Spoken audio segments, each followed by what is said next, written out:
Iya, taron dire sa bye-bye. Kanamiya sa kalayo, guys.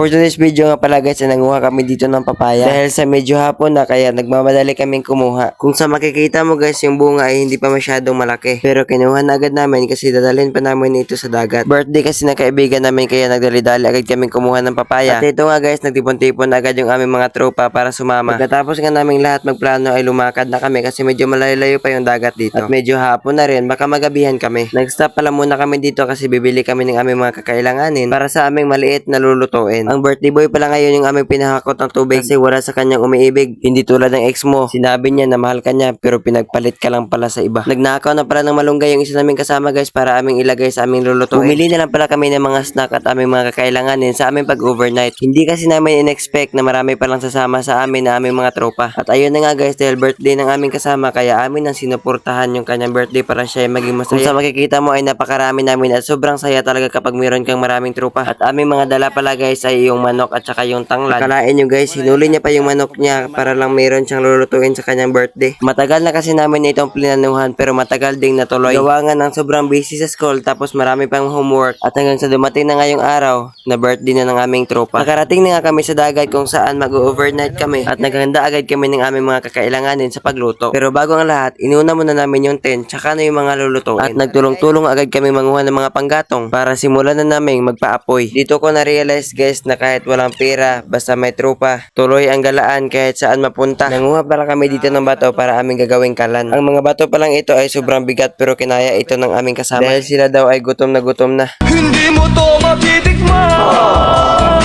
Ito pala yung isa namin kasama ay pahiya-hiya pa. Pero gusto naman pala magpakyot sa kamera. Ito pala yung isa namin kasama ay nahirapan sa pagpaapoy. At pati na rin sa pagkuha ng tubig.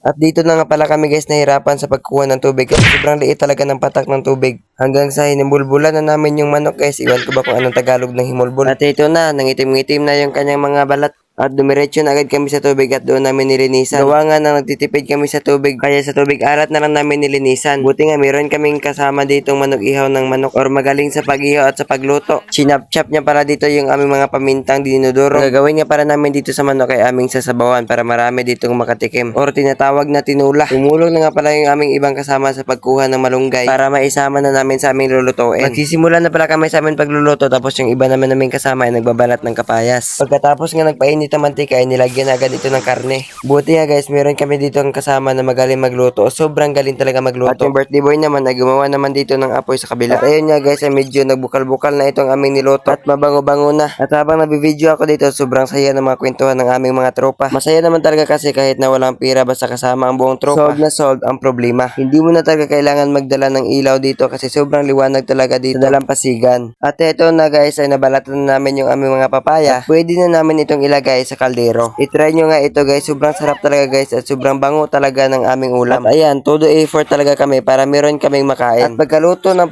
nga ay amin na agad itong tinikman. Dahil luto na yung aming niluluto kaya kumain na kami. Pero bago ang lahat, pinadasal muna namin yung aming pinakapuging tropa. Ama, isang anak, sa Espiritu Santo. Amen.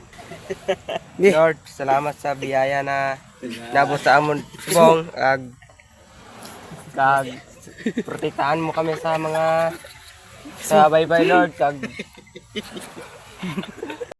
Pagkatapos nga pala namin magdasal ay kumain na agad kami kasi sobrang gutom na talaga namin. Kaya maraming salamat sa inyong suporta at sa mga nanonood palagi ng aming video. Maraming salamat. God bless.